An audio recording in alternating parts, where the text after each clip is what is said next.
Carmen used 240 in preparation for her Praxis exam. Check out her review. She wrote that 240 tutoring is the best tool ever. At 240, when we see a review like that, you know we want to share the wealth.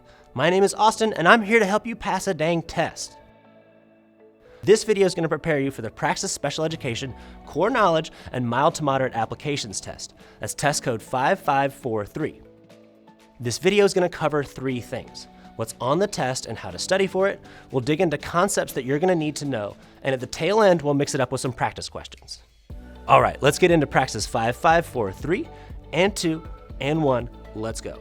Now, the Praxis 5543 exam consists of 6 content categories: development and the characteristics of learners, planning and the learning environment, instruction, assessment, foundations and professional responsibilities, and integrated constructed response questions.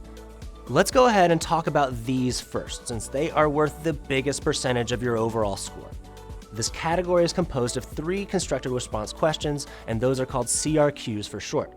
These essay-style questions are equally weighted and combined account for 25% of the overall test score. So that means each of the questions is about 8% of your total score. Each CRQ gives you a scenario, which is a situation to read and consider, and lists certain tasks, which are issues that you're going to write about. Now, each scenario has 1 or 2 tasks, and these tasks are going to ask you to apply your knowledge of teaching students with disabilities in different ways, relating to instruction and assessment, learning environment and classroom management, and collaboration. Now, want to hear some good news? These topics are also covered in the multiple choice part of the exam. You get to double them up. Want to hear better news? All of this content is covered in our study guide. And you want to hear the best news? There's a whole section of the study guide dedicated to this category, specifically CRQs, including an overview with detailed scoring information and tips. And 3 different example writing prompts and writing samples are available to you. Let's take a sneak peek inside the app and check out exactly what I'm talking about here. Let's walk through how to tackle the constructed response portion of your Praxis Special Education test. All right, y'all, let's check in. We've gone over the hairiest part of this test with the CRQs. How are we feeling so far? Let us know in the comments. And as a poet once wrote, please remember to like and subscribe. All right, let's move on to the other content categories. The 90 selected response questions will come from these. Together, categories 2 and 3 make up 40% of your test. So let's go through those first. We'll start with planning and the learning environment. You'll see creating the learning environment and classroom management in this category. So basically, that includes everything that you have to have in place before students walk into your classroom. And don't worry, we're going to go through it piece by piece. The most important concept in planning for diverse learners is how best to create lessons in which all members of a diverse classroom can meaningfully participate. Teachers are responsible for planning lessons that all of their students can take part in. Now, this could be making sure that a visually impaired student has a braille or audio version of a required reading, or it could be that a student with a cognitive delay is given a word bank. Basically, just make sure that you have a plan in place to help every student experience success throughout the lesson. So next up is creating the learning environment. Creating the learning environment. That sounds super magical. Creating the learning environment. But really, this just boils down to making sure that your classroom is set up in a way that all students can use it. Have a student that uses a wheelchair. Make sure that all aisles and pathways are wide enough so that student can navigate. If you have a student with ADHD, make sure you find a seat in the room that works best for them. It could be very close to you so that you can give frequent support, or it could be the opposite. It could be in the back of the room so that student can move around without distracting others. The biggest thing is being able to recognize your students' unique needs and creating an environment that supports them. Okay, last but not least in category 2 is classroom management. Check it out. Classroom management questions show up a lot on the test. And just like the rest of category 2, it is all about getting each student what they need. This can be tricky because first you're going to need to know about general classroom management, but then you're also going to need to think about how that approach might not work for students with specific needs. And finally, you'll need to be able to create an individualized behavior management plan for a specific student. So, for example, it may be part of your classroom management plan that no student may walk around the classroom while you're teaching a lesson, and that seems reasonable, of course. However, this part of the test is asking you to realize that your general plan has been made assuming your students have no cognitive or physical impairments. It may be age appropriate to block out, say, 15 or 20 minutes where walking around the classroom is not allowed, but for some students, this is not going to work. For example, a student with ADHD may struggle to concentrate while sitting still for long periods of time. So it may be appropriate in this scenario to give that student a job, like passing out needed supplies, and that'll allow them to walk around the classroom while you're talking.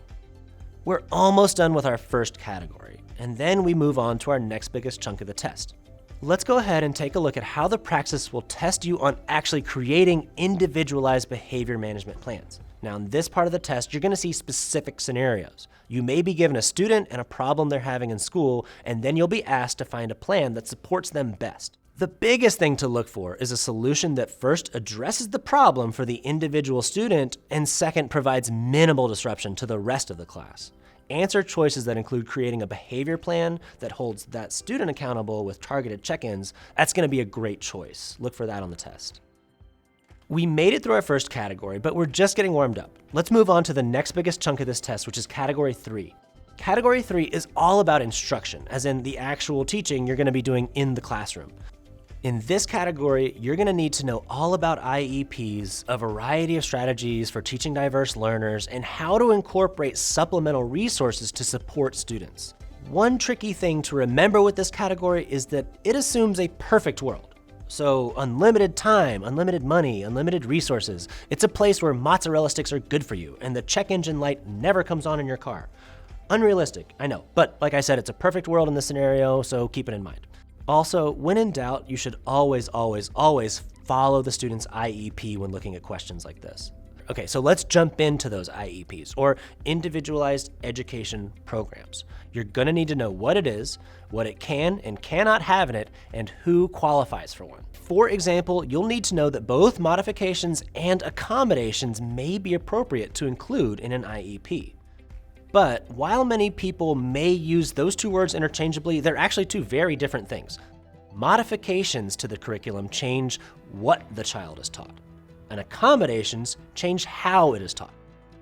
So, for a middle school student who has an intellectual disability, it may be appropriate to modify the number of total body systems they'll learn from 13 to, say, 5. But a middle school student who has dyslexia, that student's capable of learning all 13 body systems, but you may want to accommodate them by giving them less questions per page. See the difference? Now, a student may need modifications, accommodations, or both. That's what the IEP is for. Now, a quick aside, I think it'd be more fun if instead of IEP, we called this Programs for Individualized Education, which spells PI, and that's clearly better, right? Or am I just hungry? Okay, pressing on. You're gonna need to know some basics on providing instruction for students with a variety of disabilities. So you're gonna see questions where you're given a lesson and a student with a specific disability. Your job is to choose how to best accommodate that student's needs. For example, if a student has a hearing impairment, make sure instructions are only given when the teacher is facing students, so that all the students can also read the teacher's lips.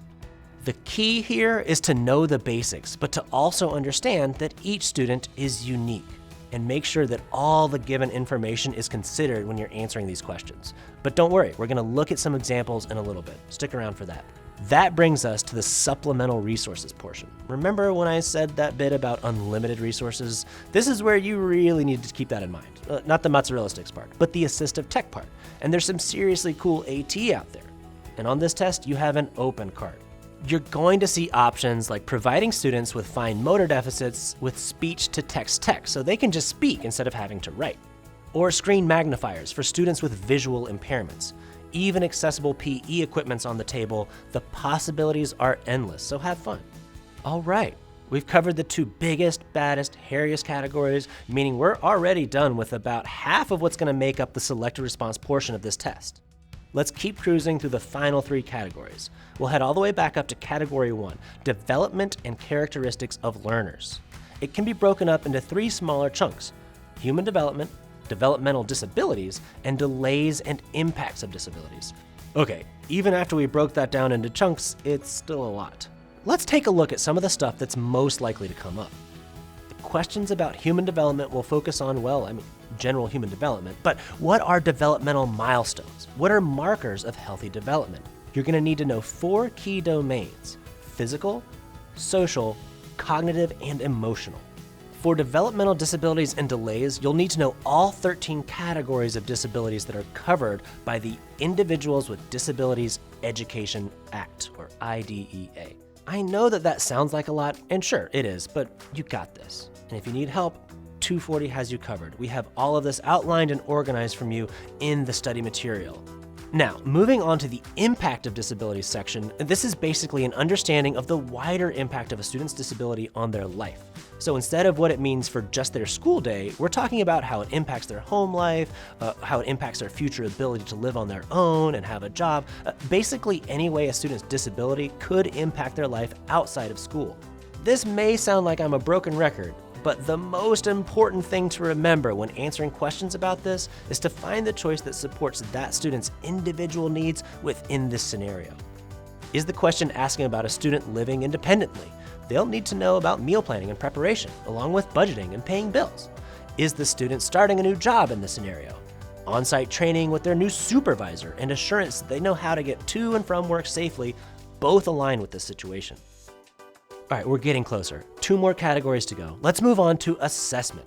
Assessment can be broken down into what types of assessment exist and how to use the results of assessment. So yeah, you're taking an assessment on assessment, which feels a little meta, doesn't it?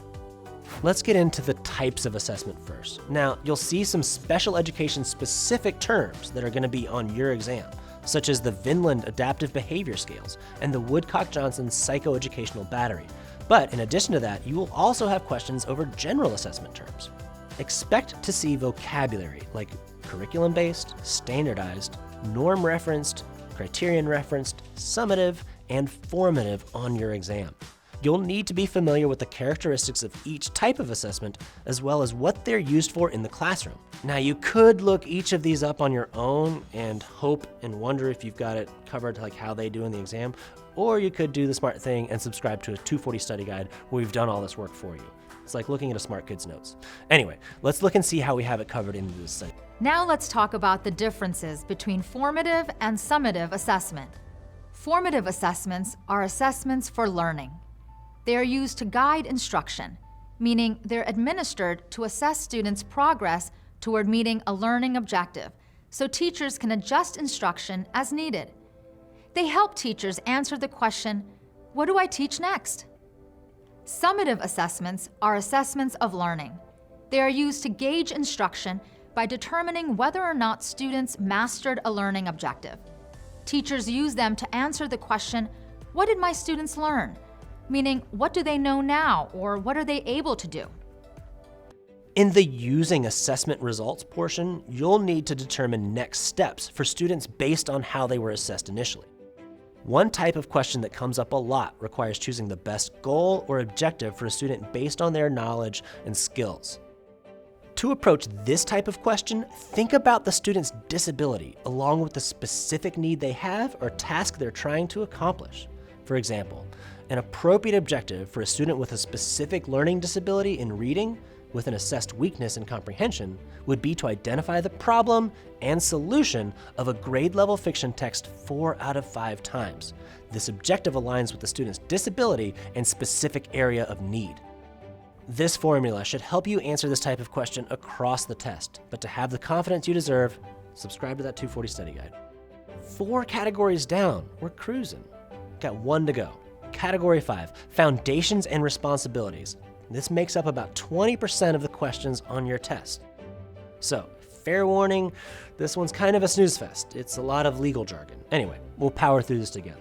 While there's a lot of content in this category, it can really be broken down into 2 sections: laws and the roles and responsibilities of everyone involved in the special education student's learning. Within laws, let's talk about rights. Make sure you know your SPED rights, like IDEA. Student rights, like the First Amendment, which of course gives them freedom of speech, and family rights, such as FERPA, to protect information. Oh, but just you wait, there's more. And if all these terms sound like Greek to you, like they do to a lot of us at first, you're gonna wanna look them up or subscribe to a 240 study guide. Next, your responsibilities. This has a ton of stuff about whose job it is to do what. who writes the IEP, who has to agree to the IEP, who has to make sure the IEP is actually put into practice, etc., etc. Basically, making sure that everyone knows their job so the student has the best chance to be successful. And look, there's a lot of people to know: teachers, paraprofessionals, specialists, and of course, the parents. Look, that's it. That's the biggest stuff you're gonna need to know for this exam. And in order to drill down these specific concepts, use a 240 study guide. We're so confident that we have what you need, there's a money-back guarantee. All right, we've tackled all 5 of those big categories that we're gonna need to know. But let's drill into some practice questions to see how it's gonna look on the test. This is a pretty small sampling of practice questions in this video, but click the link below for the free practice test and you'll be able to diagnose your strengths and weaknesses for where you need to study and focus your energy. Now, let's get into the questions. Let's start back with those 2 biggest categories: planning and the learning environment. Here's an example of planning for diverse learners. Remember, when I said you need to know the difference between modifications and accommodations? Here's a prime example. The student in the question is given both extra time to complete her test and additional white space on each page. Remember, modifications change what the child is taught, while accommodations change how it is taught. Since neither of these changes to the test impact what the student is taught and only how they interact with the material, these are both accommodations. So this choice is correct. Next up is creating the learning environment. Oh, here's a good example about a student with vision loss. Pay close attention because several of these answers could be appropriate, but one is clearly best. This choice could seem like the right one because collaboration between students is often a good idea, but in this case it reduces the student's independence and it could be distracting to the others. This choice isn't appropriate since the vision loss is mild, and this choice could be appropriate. However, providing a tablet can be distracting, and it may cause unnecessary attention to the student when an easier method is available. So that leaves this choice. This is the best one. Moving them to the front of the room might be sufficient. And if they still have difficulty reading, the teacher can enlarge the font size for all so that it's easier to read or choose one of the other options listed. But it's important to start with this choice because it gives the student support while bringing minimal unnecessary attention from the rest of the class. All right, one more in this category. Let's see a question about classroom management. Now remember, for this section, you'll likely get specific scenarios and be asked what to do. And remember, you're gonna need to take into account that student's specific needs as well. In this case, the student may not have appropriate verbal or social skills needed. Giving the entire class more work is punitive. That's not helpful. And this could be a contender here, as coaching the student could help develop necessary social skills, but the key term here is that we're only targeting the primary student. This is not an inclusive solution. So that leaves this choice, and it's best. It's the teacher's responsibility to create an inclusive, safe, and orderly learning environment for all students. All right, wonderful. We're getting through this. Let's tackle the next biggest chunk, and that's category 3, instruction. Let's start with a question on strategies. In this example, you're given information on a student with ADHD, a known deficit, and their goal. The use of checklists will help that student identify a sequential process to complete assignments and remain focused on each individual portion, so this choice is best. 2 categories down, 3 to go. Let's keep moving. Next up is category 1. That's development and characteristics of learners. Okay, here's a good example on human development. The best choice is this answer. A child with developmental delays is often socially delayed because he struggles to relate to peers. This can be true as children with developmental delays will often have different interests than their typical peers. Let's move on to a question about developmental disabilities and delays. Like I said before, you really do need to know all 13 categories of disabilities identified by IDEA. Oh, here's a great example. You simply have to identify which of the following is not an IDEA recognized disability. This choice, mental retardation, is no longer legally recognized and has been replaced by a more appropriate term, intellectual disability.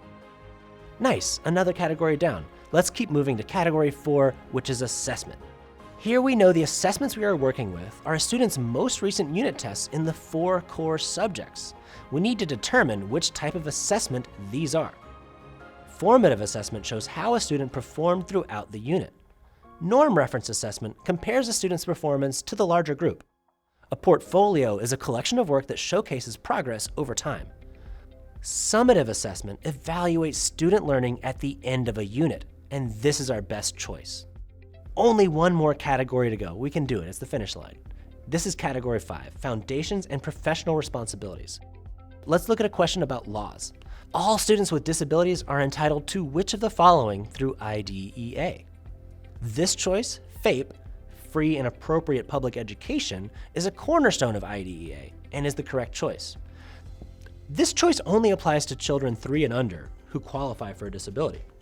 This choice only applies to students with a disability who may be expected to experience substantial regression in an area addressed by their IEP. This choice is also mandated by IDEA, guaranteeing that a student with disabilities will be educated in an appropriate educational environment with their non-disabled peers. So both of these choices are correct. And I know, these laws can be confusing. Sometimes it feels like you're trying to learn something, and other times it feels like word salad or alphabet soup. But all of these acronyms are important, and we have them all broken down in the 240 study guides. Quiz yourself using flashcards, remind yourself using our videos. Click the link below today. All right, and that's it. We've done all the practice questions. Are you ready for one more rainbow hands? I think we deserve that. Congratulations on finishing the video. I really hope that you found it helpful, and if you have, please throw us a like or a comment. But there's still plenty more to learn. Did you know that we have thousands of teachers in our ranks who have already used 240 to help them get in the classroom? If you really want to make sure that you're prepared for the Praxis 5543 exam, take the next step and subscribe to a 240 study guide. It has hours of videos, so you can watch and or listen while doing chores. It's test aligned, so you know that you're studying precisely what you need to study. And it has hundreds of practice questions, so you can quiz yourself and know that you're ready. And with our money-back guarantee, you can sleep easy at night. Click the link below to get started.